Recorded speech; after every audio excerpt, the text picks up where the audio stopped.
今回の産業まとめ。過去2番目の新規感染者。クラスターなしで感染者急増？どうなる感染者の大学受験？韓国は11月25日の新規感染者数が583人となり、第1波で宗教団体がクラスターとなった3月3日の600人に続いて過去2番目となっています。11月の初めまでは100人を少し超える程度でしたが、中旬頃から倍化して300人台の日が続きました。今回はそこからさらに倍化して600人に迫る勢いとなっています。26日も569人と600人弱の勢いは持続しています。これまでK防疫を謳って感染拡大抑止を誇りとしてきた韓国ですが、ここに来て世界的に起きている感染拡大と同様に広がりを見せています。大きな問題は、これまでは大規模な集団感染が原因で新規感染者数が短期的に膨れ上がっていましたが、今回は特定地域や集団の感染はないことです。にもかかわらず、これほどまで感染が拡大したということは、全国的にウイルスが蔓延し、集団感染以外で感染が広がりを見せていると言えるでしょう。感染者の割合は25日のソウルが208人、キョンギ道177人、インチョン市17人と、首都圏だけで402人、全体の7割以上を占めています。26日はソウル204人、キョンギ道117人、インチョン市25人とやや減りましたが、その分地方都市で200人に迫るなど増加が見られています。こうした結果を受けて韓国政府は、来週行われる大学修学能力試験が安全に行われるようにするため、不要な親睦会などを控えるよう呼びかけています。特に最近は学生への感染の 70% が家庭内感染であることから、家族の集まりや職場の集まりをキャンセルするよう要請しています。感染が確定した学生は、隔離場所や受験病床を準備し、そこで受験するということです。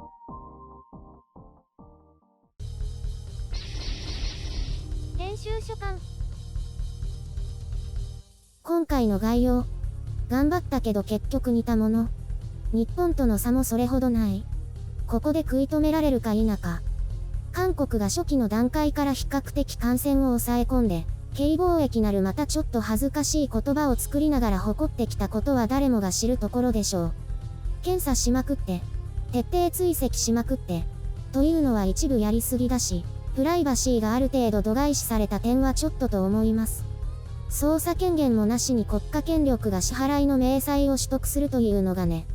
まあこれは戦時国家なので何でもありということですが、何にせよ韓国は韓国なりのやり方でそこそこ成果を上げてきたということは事実でしょう。少なくとも欧米のようになっていないことは確かです。そうやって誇ってきたわけですが、さすがに気候による感染増加は抑えられなかったのか、じわりじわりと感染者数は増加しています。北半球の冬のある地域は軒並みこのような感じで増えていますので、韓国も少し遅れて流行がやってきたというところでしょう。これを抑えることができたならば韓国もK防疫を改めて誇ることができたでしょうが、例に漏れずということになりましたね。韓国でも首都周辺や東岸の都市部で増加していて、こちらも他国同様の現象です。東京都区部、いわゆる23区とソウル市が面積も人口も非常に似通っているので比較しやすいです。実際東京都全体と人口を比較すると東京が 1.4 倍なので、新規感染者数で見るならちょっと掛け算をして考えていただければと。ソウル市は25日が208人。東京都は11月5日頃から300人前後の水準を維持し始めたので、今のソウルはその時期くらい。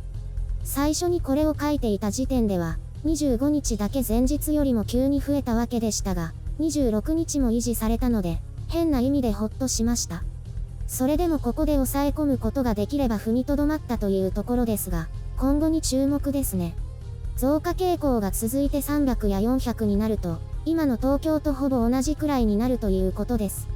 全体としては日本が人口で約 2.4 倍、600人弱とすると、1500人に満たないくらいなので、やはり11月第1週から2週目にかけてくらいですね。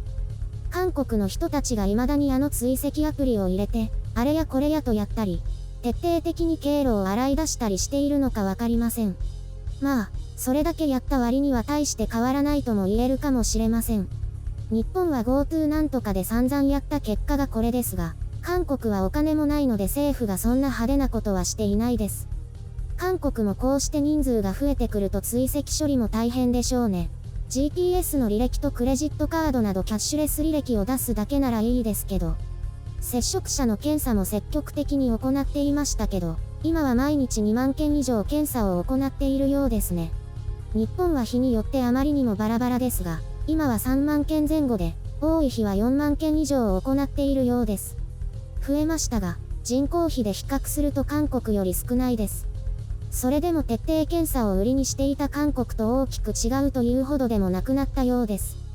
韓国は22日に政府が正式に第3次大流行と認めていて、19日と24日に首都圏などで社会的距離を置くの警戒レベルを引き上げています。こんなのが効果があるかはわかりませんけど、一応それっぽいことはやっているということです。そのニュースのところでも触れましたが、特別大きな集団感染があったわけでもないので、警戒を強めなければならないでしょうね。まあ、もう蔓延しているのでしょうから、一人一人が気をつけるしかないのでしょう。大学受験で感染が拡大したら大変でしょうけど、そのあたりは慎重に進めていくようです。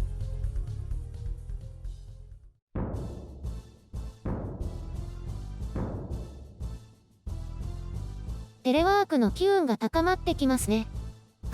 一応韓国の話をしてね。ご苦労様。それだけ？そんなもんじゃない？まあ、白雪さんに期待するのが間違っているってことかな。そんな風に言わないで。テレワークの話をしたいの？多分ね、そのうちなるかもしれないって雰囲気が出てきているみたいで。結構遠回しな言い方だね。まだわからないけどそのうちやるかもしれないみたいになってきてるの。それだけで嬉しいの？前はもうテレワークは二度とやらないみたいな感じだったから、大きな進歩です。各企業も在宅比率を増やしているようだね。特に都心部は。私の会社にもその波が少しずつ押し寄せているような気がする。定期はどうするの？とりあえず買わない。いつからかわからないけど、しばらくは定期なしだな。前回はいろいろ損しちゃったから。このままずるずる出勤が続いたりして。その可能性もあるので期待しすぎないようにしてるの。テレワークになったらコーヒーの消費量が増えるんじゃない？家の電気代とかも。暖房代がかかるね。テレワーク手当とか出ないかな。通信費を負担しているところもあるらしいけど。前回は何もなかった。交通費が実費生産になったくらい。テレワークの時は家で仕事してね。テレワークはどこで仕事してもいいんだよ。来なくていいからね。テレビ会議の時によそにいたらおかしいでしょ？平日は行かない。いろいろあったら困るから。定期もないし。なんかほっとした。それって私が邪魔者みたいじゃん。本当に韓国の話ないな。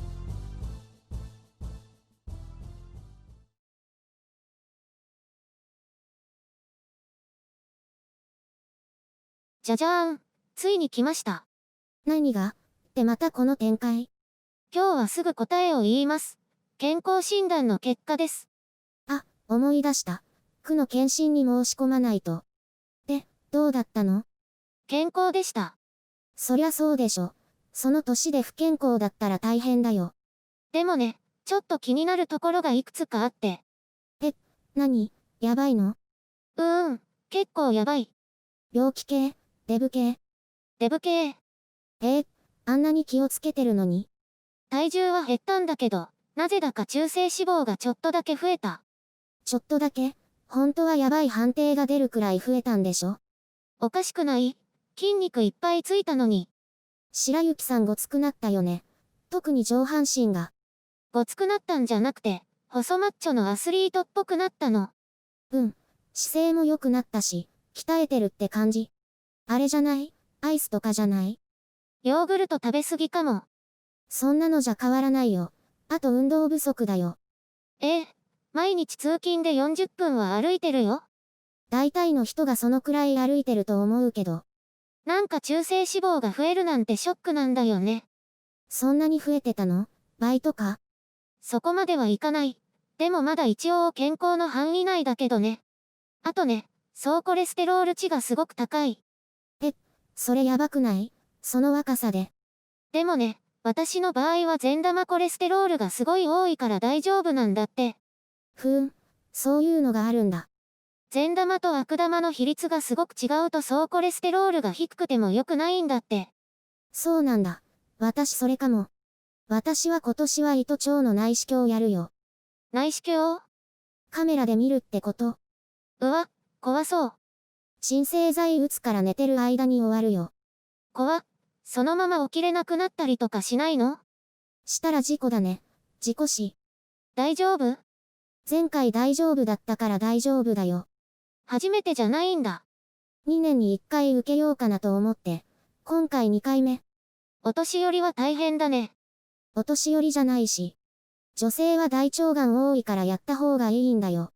私も？白雪さんはまだいいよ。きっと。